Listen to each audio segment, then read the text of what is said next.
Hey guys, Trevor here with E-commerce Paradise, and today's talk I'm going to explain to you my top tips for conversion optimization and raising your average order value for high-ticket dropshipping. So if this is your first time listening to the podcast or watching the YouTube channel, definitely hit the subscribe button and tap that bell notification for the notifications on when I make new content. And if you want my free niches list, you can go to ecommerceparadise.com/99niches.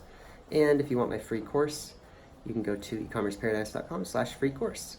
So if you are looking to optimize your store for conversions, there's a lot of things that you should consider doing. I'm going to go over the top ones right now that will bring you the most bang for your buck as far as time spent on optimizing.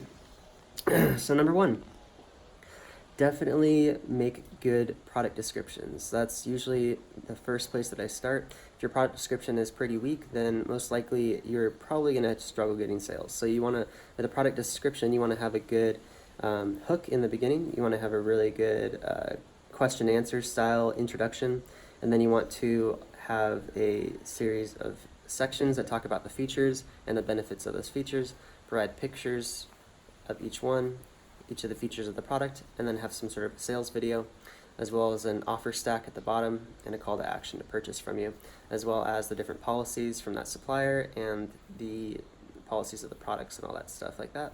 And then also link to your buying guide and to other blog posts on your website that are relevant, and even other products that are even upsells or upgrades. And that's a great way to make a product description.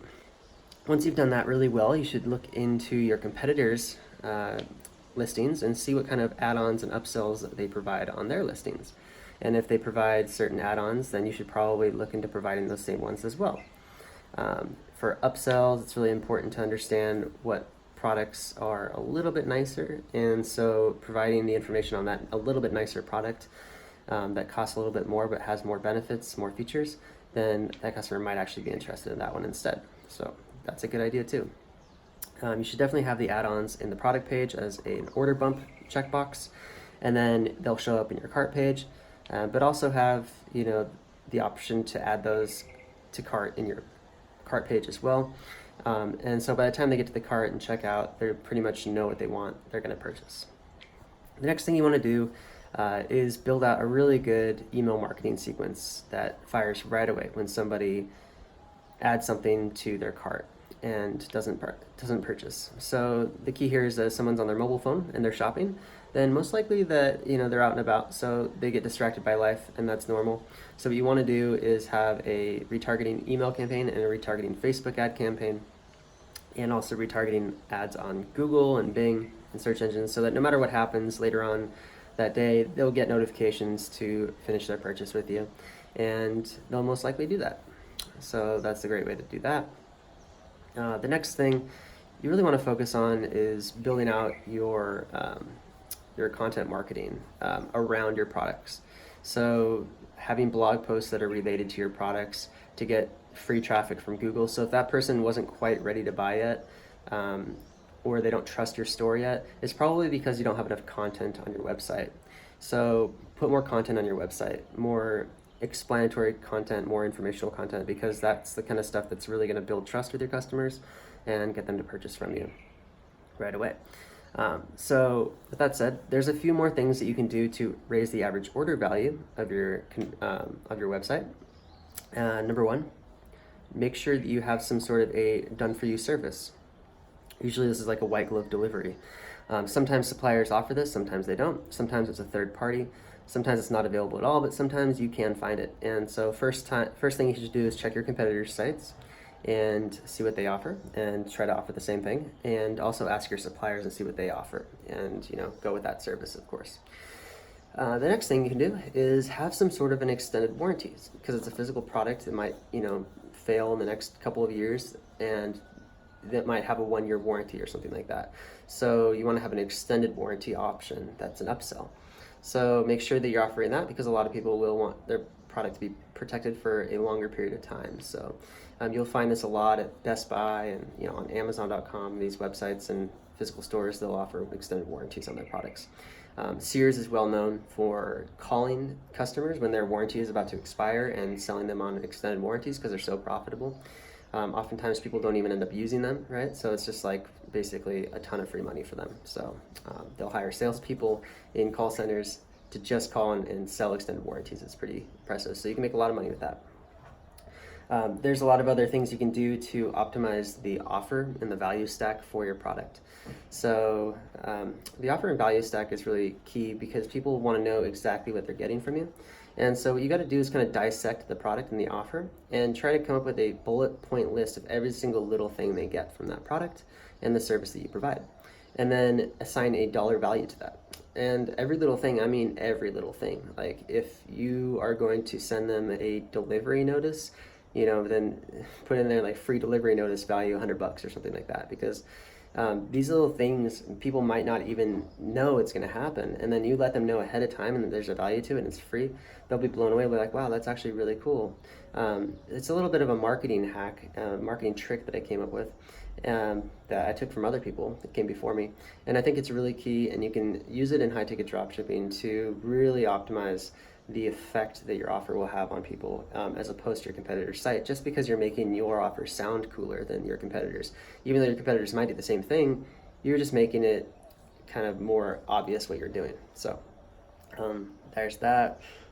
You can take anything apart from that. Like if you're offering free shipping, make sure you say free delivery, free shipping, curbside delivery, freight with with assistance or something like that. A certain amount of value to that, and free customer service for life, free lifetime customer service, free lifetime technical support. These things should all have a dollar value assigned to them, right? And when you offer that and you add the value of all these free offers onto the product, you can say the product is a $9.97 product, and all the additional bonuses add up to $10,000, and so your total offer is like somewhere around $11,000, and you only have to pay $1,000 for this product. And then it sounds like a really good deal to your customer and a better deal than your competitors, even though you're actually offering the same thing your competitors are offering. So you're just using what you already have and making it more obvious, and also making it more valuable to your potential customers. You can add these in as order bumps, with checkboxes as well, so that it even shows up in the cart page and the checkout page when the person goes to buy. That kind of stuff would optimize it a lot for conversions. The next thing you can do is after the sale, on the thank you page and in your thank you emails, is to offer more accessories, more upsells, even to buy 2 or 3 of the same product at a discount maybe, or even just to buy them. You can offer them more things later on, like affiliate offers and things like that. There's all sorts of cool things. So look into that kind of stuff. If you're growing your store, don't try to do too much at once, because what can happen if you're growing your store and you do too much at once, one thing out of all that stuff you're doing might actually decrease your conversion rate for one reason or another. So it's usually a good thing just to grow slowly, test one thing at a time for 2 to 3 days, and see if it affects your conversion rate in a good or bad way. Okay, so just make a whole list of all these things that I talked about and more of your ideas that you want to do, and then implement them one day at a time or 1 week at a time, and just sort of see like what helps your store grow and what doesn't, and just do more of what helps your store grow and less of what doesn't. Every niche is different, every market is different, every person is different. So make sure that you don't throw everything against the wall and see what sticks at first, because then you won't really know what's sticking. Throw one thing against the wall at first and see if it sticks at a time. That's my best advice there. The last thing I want to say is, when you're optimizing for conversions, trying to raise your average order value, don't try to combine multiple business models in one website. So in other words, like on the front end of a high ticket dropshipping store, don't try to put like cheap AliExpress products or print on demand products or affiliate offers. Keep the front end of the website only high ticket dropshipping, with order bumps possibly, or free gift offers or bonuses on those products for print on demand things or for affiliate offers. But the front end should not have like a product page for a t-shirt next to a product page for like a electric bike, for instance. Really, you should just have the electric bike product page with order bumps and add-ons and stuff like that for a t-shirt, maybe, or it's just as a bonus offer. And then even after the sale later on, you can upsell them certain stuff like that. But if you're going to have product pages for these certain things, I would suggest just making a brand new Shopify store, and they're so cheap to start anyways. So if you have, like, for instance, you're doing electric bikes, let's just say you have a Shopify store selling electric bikes and you want to get into print on demand for the same thing, just start a separate store for that, brand it separately as if you would have it as like a t-shirt brand, and then put all your t-shirt listings up there and run it as a separate POD store. The reason I say that is because usually you will optimize for conversions when your store is focused around one business model, one niche market, and is branded appropriately for all those things. So just make sure you understand that when you're mixing things up, people get confused, they get distracted. You don't want to distract, confuse people. You want to keep them on the path to purchasing from you and closing that sale with them. So you have to keep them focused, laser focused on the task at hand, which is making that purchase. All right, guys, I hope you enjoyed this. If you did, definitely subscribe, get my free niches list at ecommerceparadise.com/99 niches, and get my free mini course at ecommerceparadise.com/free course.